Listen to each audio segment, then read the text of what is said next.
Hello everybody, welcome to another episode of Yammy Noob. Your dear old Papa Yam here is back once again to rustle the feathers of the emotionally fragile motorcycle weeaboos. Ready?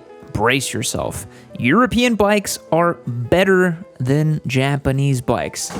What the f*** did he say? But Yam, what about the R1, the Fireblade, the Hayabusa? Listen, guys, if you want a bike that exudes the distinct and nuanced flavors that come from unique engine architecture and extra virgin olive oil, if you want a bike that has been designed by the wine-addled minds of the greatest designers and engineers in the automotive world, if you want a bike that exhibits the lustful allure of a beautiful woman, if you want a bike that has taken some of the best motorcycle racers to podium finishes year after year after year after year, then you need a Eurobike. Today we're talking all about exactly why European bikes are better than Japanese motorcycles. So sit back, relax, get your heart rate monitor, make sure your life alert necklace has fresh batteries, maybe pour yourself a nice calming cup of herbal tea and prepare to enjoy this episode of Eurofugue, Ducati Rube, Daytona Dude, Yammy Noob. Let's get into it. 911, this is an emergency. Stop right there. Put down the Hot Pocket. Okay, do I have your attention? It's almost everybody's favorite time of the year. Mariah Carey, cold weather, uncomfortable family dinners. You betcha it's the holidays, baby. And boy, do I have some tidings of good cheer for you. We've got 50 times entries on all our giveaways at yammynoob.co. This weekend only to celebrate Black Friday and Cyber Monday, we are offering 50 times entries for orders made at yammynoob.co. That is a 5,000% increase. Every dollar you spend will be 50x entries to win. So buy yourself a gift, buy a rider in your circle gift, buy a membership, do whatever you got to do to get entered because this ends on Saturday, November 25th. If there was ever a chance to increase your odds of winning one of these bikes, it is now. The ZX4RR, the H2, and the XSR 900 are all up for grabs. So go to yammynoob.co and take advantage of 50 times entries. Now let's get into the video. When people talk about European motorcycles, they are often used with ambitious language praising things like character, charm, the je ne sais quoi, if you will. But what do we actually mean by that? There are many motorcycle brands from Europe, each that produce motorcycles that are unique to their origin and legacy. The average motorcycle enthusiast can discern the exhaust tone of a Ducati superbike from a mile away, while even the most trained ear would be hard to differentiate between any four-cylinder sport bike from the Big Four, the cross-plane engine from the R1 notwithstanding. While motorcycles were developed globally in the early 20th century, as we've covered on this channel many times, many aspects of motorcycle culture were birthed in European nations. The earliest motorcycle clubs originated in Europe with groups like the Motorcycle Union of Ireland dating all the way back to 1902. Some of the earliest sanctioned racing events began in Europe as well, with long-running racing events like the Isle of Man TT putting extreme motorcycle riding on the center stage. Many early European motorcycle companies were highly motivated by these racing events to create motorcycles that pushed the boundaries of what bikes were capable of in their time. The pursuit of racing wins by European brands led to many developments in motorcycle engineering that predated many advancements from Japanese competition. Advances in engine designs like Moto Guzzi's first four-cylinder engine or Ducati's desmodromic valve systems are an example. But how do these cultural origins and industry innovations translate to rider experience? How does sitting in the saddle of a Ducati differ from a Suzuki?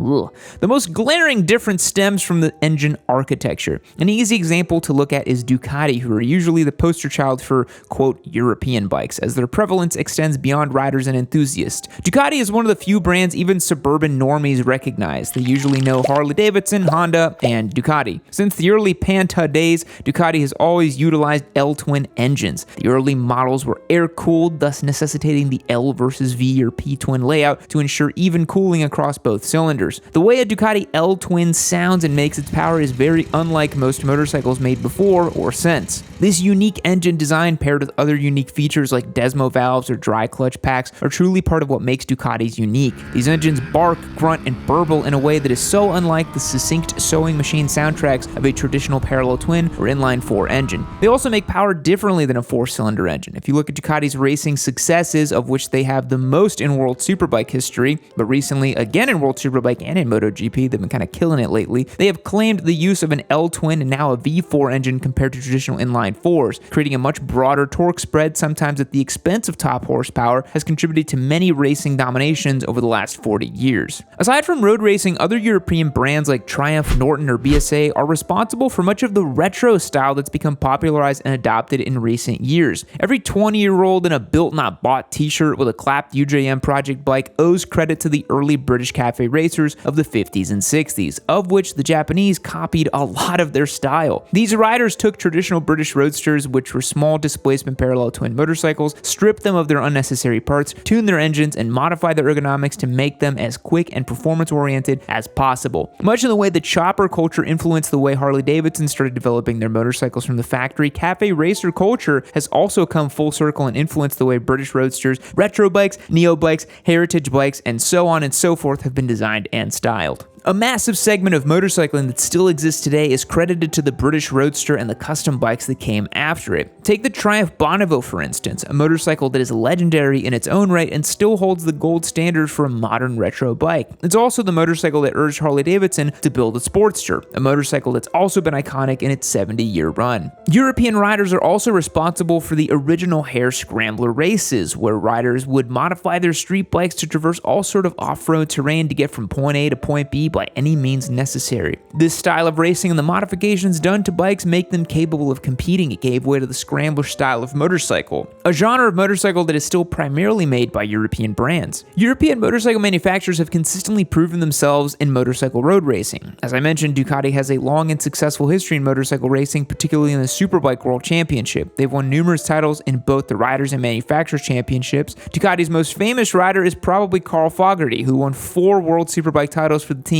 in the 1990s. Aprilia has also had success in both MotoGP and Superbike racing. MV Agusta has a storied history in motorcycle racing, particularly in the 500cc Grand Prix class. Giacomo Agostini, riding for MV Agusta, dominated the 500cc class in the 60s and 70s, winning numerous world championships and still being the most winningest rider of all time. In off-road racing, both KTM and Husqvarna have long been heavy hitters in the sport. KTM has also been involved in road racing as well. Even early Triumphs and Nortons were raced in prehistoric road racing events like the Isle of Man. There's also something to be said about the design of many European bikes as well. It's hard to disagree that European designers put a little bit more passion into their designs. While Japanese bikes are highly functional, bulletproof, value-driven, they're often a little sterile, clinical, homogeneous, and a little corporate if we're talking about Hondas. Certain models very closely mirroring their constituents in a given category, whereas many European bikes have a distinctive and bespoke design feature that makes them look unlike any other motorcycle. A perfect example of a European motorcycle designer that embodies this idea is Massimo Tamburini. Tamburini was a prolific motorcycle designer who worked on several different motorcycles throughout his career, including bikes like the Ducati 851, the 888, the beautiful 916, as well as the MV Agusta F4 and Brutale, and the Bimota SB2 and SB6R. Tamburini's design ethos was characterized by a combination of engineering excellence and aesthetic beauty. He was known for his meticulous attention to detail and a keen understanding of aerodynamics. His design often featured clean lines, aggressive styling, and innovative engineering solutions. He was also known for his ability to balance form and function, creating motorcycles that not only looked stunning but also performed exceptionally well on track or on road.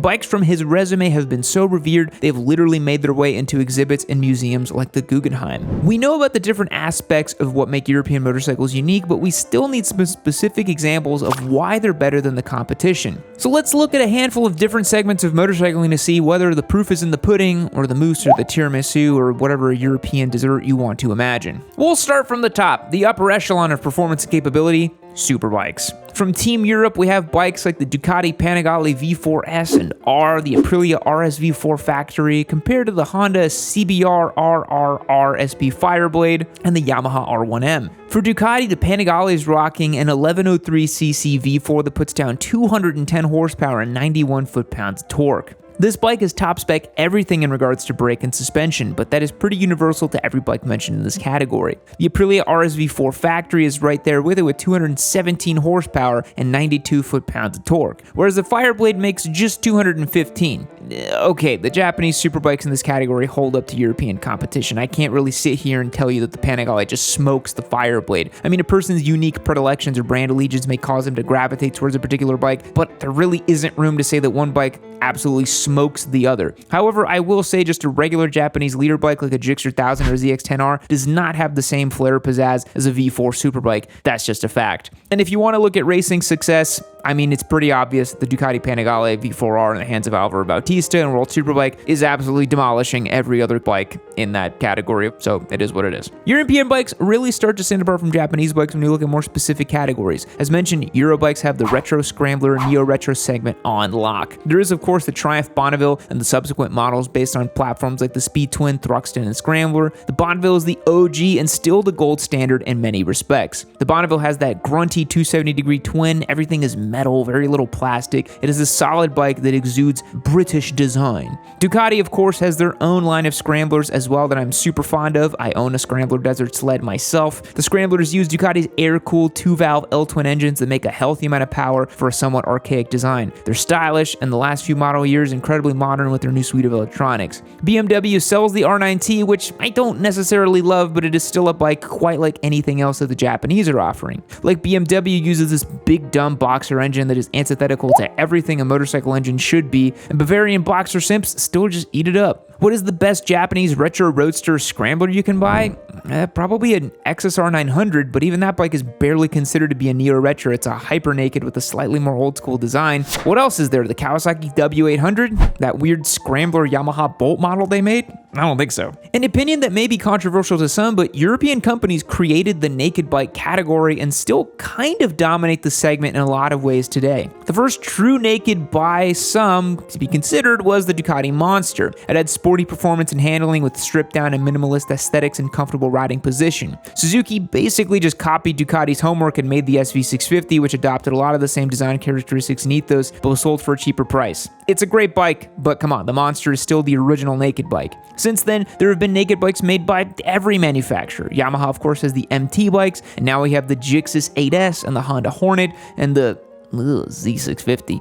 But it is European manufacturers that are really putting out the heavy hitters. We got the Triumph Street Triple, which is not only operating at a higher level than the Big Four, it has high-end and premium package, the unique and lovable 3-cylinder engine. Yes, the MT-09 and XSR have a triple, but the Triumph is the triple king, and there's no denying that. Although I really do love the MT-09. And of course, there's the KTM Duke motorcycles, each increasingly sinister as you move up the line, ending with the Super Duke 1290, which is an absolute beast. Ducati has a Street Fighter V4 and V2, Aprilia has the Tuono 660 and V4, and MV Agusta has the Brutale 1000. The only Japanese naked bike to truly operate on this level is the Kawasaki ZH2, which is an absolute monster, no doubt. It's the only supercharged naked bike you can buy, but it is not a fair representation of Japanese naked bikes as a whole. I mean, look at Honda. CB1000R or that new Hornet 1000.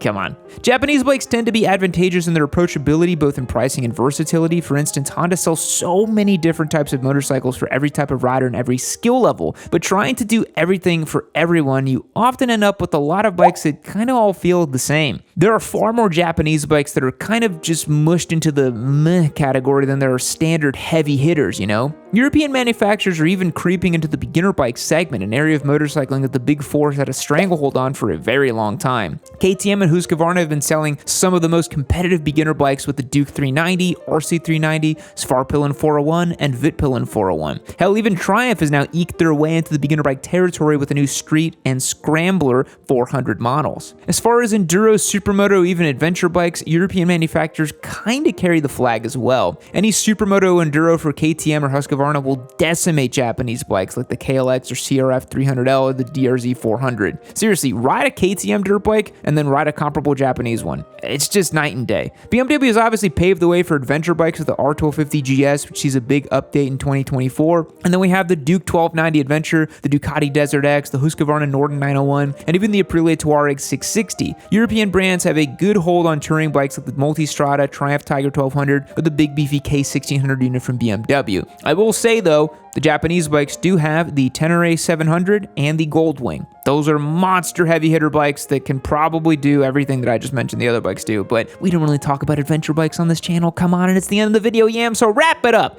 So I guess in conclusion, it is fair to say that European motorcycles are far more exciting, special, and unique. Outside of standard commuting bikes, most European manufacturers have a dominant dominating model in all specialized categories. European motorcycles often demand a higher price tag and have more of a particular maintenance schedule, but plenty of people are willing to make that sacrifice for a bike they are emotionally attached to, myself included. Fact: licking a stamp burns 1/10 of a calorie. Goodbye.